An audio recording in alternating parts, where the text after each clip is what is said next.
Seluruh manusia berasal dari Adam. Adam diciptakan dari tanah. Tidak ada kelebihan Arab dengan yang bukan Arab kecuali takwanya.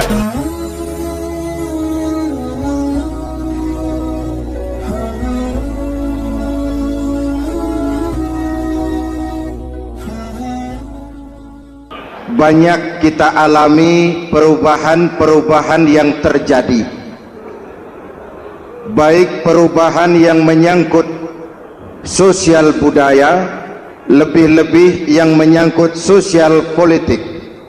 Yang tidak banyak mengalami perubahan adalah sosial ekonomi. Bahkan angka kemiskinan kita naik menjadi 3/5 dari total penduduk kita hidup di bawah garis kemiskinan, dan 20% diantaranya miskin mutlak. Perubahan-perubahan yang terjadi menyadarkan kita kepada kebenaran Al-Quran ketika Allah menyatakan wa tilkal ayyamu nudawiluha bainan nas. Hari itu kami putar di antara manusia. Ada saat datang, ada waktu pergi, ada hari lahir, ada saat kembali, ada waktu dilantik, ada saat menyerahkan jabatan.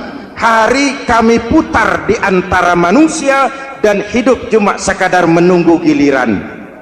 Soalnya kemudian di tengah perubahan-perubahan yang terjadi begitu cepat, what must we do now?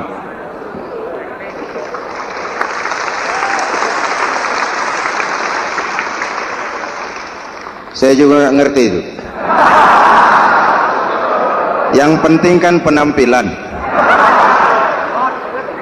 Saudara-saudara kaum muslimin di seluruh tanah air, jadi pemimpin adalah pelayan bagi orang yang dipimpinnya. Oke lah, perbaikan ekonomi, pembukaan lapangan kerja baru kita serahkan kepada pemerintah, karena kita percaya mereka orang-orang terpilih belaka yang dipilih dengan kepercayaan akan mampu membawa rakyat keluar dari kesulitan. Amin. Tugas kita sekarang di zaman susah meluruskan akidah. Jangan sampai mbah dukun yang naik ke permukaan. Betul? Islam misinya yang pertama membebaskan manusia dari kemusyrikan. 13 tahun Rasul berjuang di Mekah, menanamkan akidah, meluruskan keyakinan, membentuk iman. 13 tahun membebaskan manusia dari belenggu kemusyrikan.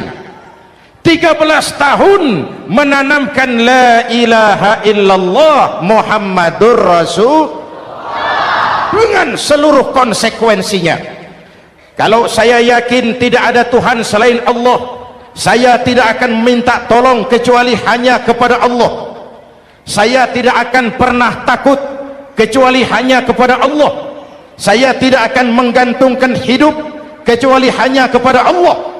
Saya tidak akan minta rizki kecuali hanya kepada Allah. Saya tidak akan melarikan persoalan kecuali hanya kepada Allah. Kalau konsekuen dengan keyakinan ini, mbah dukun nggak dapat tempat.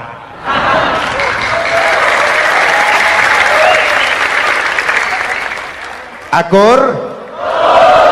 Ayo lihat secara sederhana. Saya sandaran di tiang, tiangnya ambruk, sayanya jatuh. Saya sandaran di tembok, temboknya runtuh, saya juga runtuh. Saya sandaran kepada orang kaya, dia jatuh miskin, saya bangkrut. Saya sandaran kepada jenderal, dia pensiun, saya selesai. Tapi kalau saya sandaran hanya kepada Allah, Allah tidak akan pernah miskin, Allah tidak akan pernah lumpuh, Allah tidak akan pernah terpuruk, dan Allah tidak akan pernah berkurang kekuasaannya.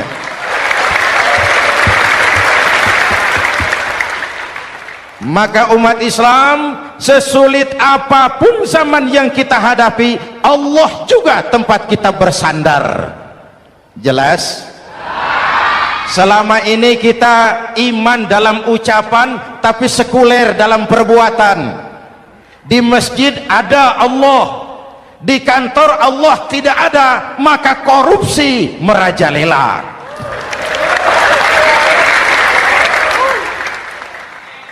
Di masjid ada Allah, di pasar Allah tidak ada, maka timbangan tetap curang. Kita iman dalam ucapan tapi sekuler dalam perbuatan. Oleh karena itu, sesulit apapun zaman yang kita hadapi, iman jugalah pegangan kita, Allah juga tempat kita bersandar. Boleh zaman berubah, akidah jangan sampai goyah, karena iman kita hidup, untuk iman kita berjuang, dan dalam iman kita ingin kembali menghadap Allah Subhanahu. Selama ini manusia Indonesia kita lebih banyak diisi otaknya, hati sering kosong, agama dangkal, akidah rapuh, moral rendah. Memang kemudian muncul banyak orang-orang pintar, cuma sayang tidak benar. Indonesia kita bangkrut, Indonesia kita terpuruk, Indonesia kita sakit parah kalau diurus orang yang cuma pintar tapi tidak benar. Kita perlu orang-orang pintar, tapi kita lebih perlu orang benar. Jelas? Kalau cuma pintar tapi tidak benar, itu yang sering saya sampaikan, nanti disuruh ngurus beras malah nimbun beras.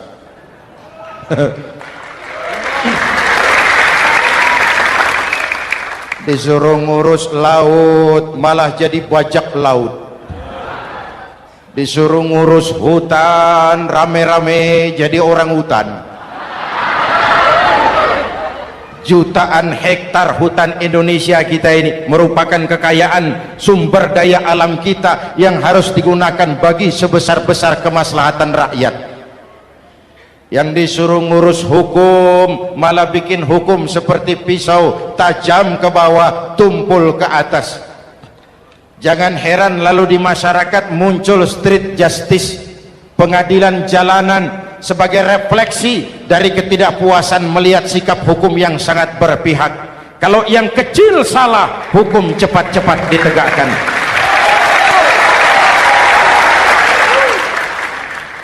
Lihat saja sekarang ini, kalau orang terkenal banyak uang punya masalah, antri yang bela. Betul? Tapi saudara lihat si Marsinah di Jawa Timur, si Sengkon dan Karta di Jawa Barat, si Udin Bernas wartawan Jogja terseok-seok mencari keadilan, sampai hari ini urusannya masih remeng-remeng. Kenapa bisa begitu? Jawabannya sederhana, tidak ada fulus. Ada fulus mulus, tidak ada fulus manfus. Betul?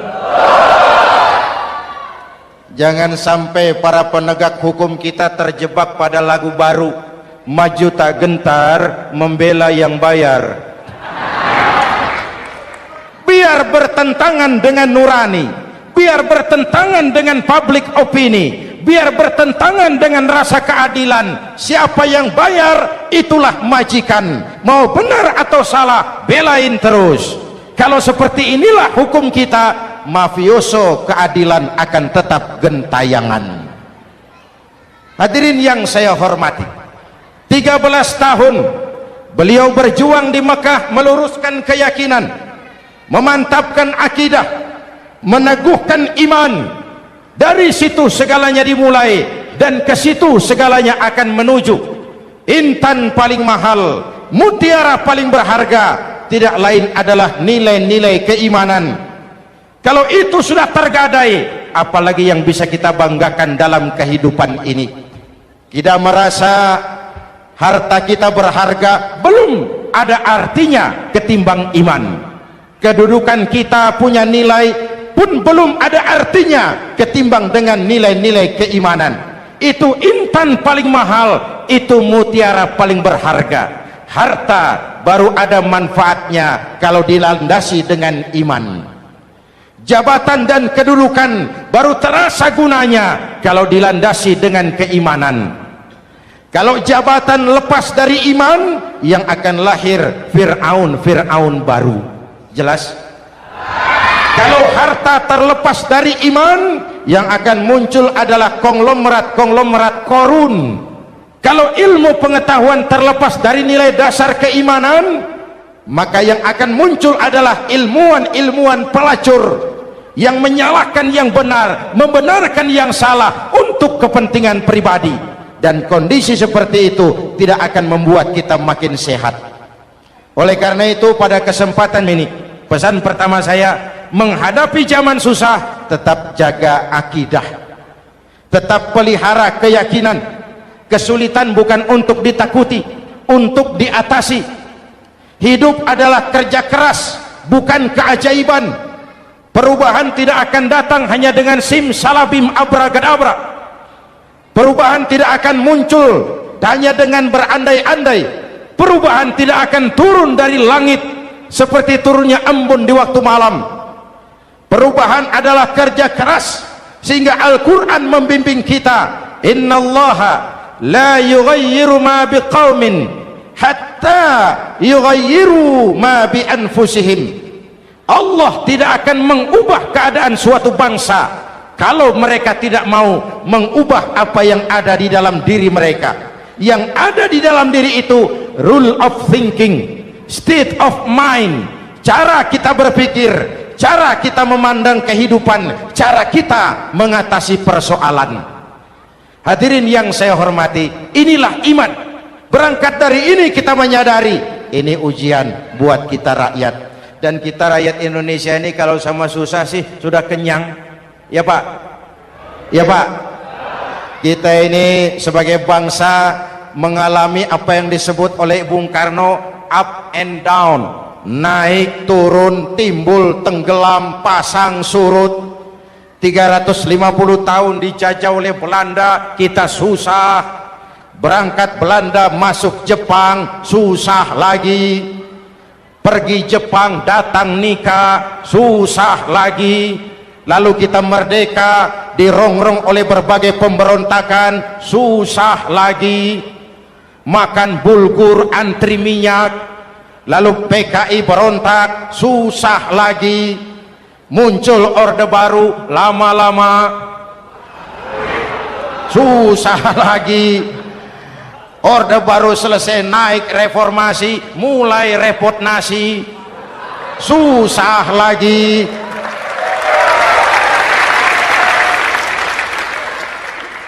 Kalau susah kita ini sudah akrab, sudah intim, mestinya kalau sudah susah seperti itu jangan salah sikap menyikapi kesusahan. Jangan sampai kita potong kompas, ambil jalan pintas, terjebak menghalalkan segala cara. Itu tidak akan menguntungkan, itu tidak akan menyelesaikan. Kalaupun selesai nampaknya penyelesaian sesaat. Dan penyelesaian sesaat bukan penyelesaian yang sebenarnya. Karena itu tetaplah dalam koridor keimanan. Boleh zaman berubah, akidah jangan sampai goyah.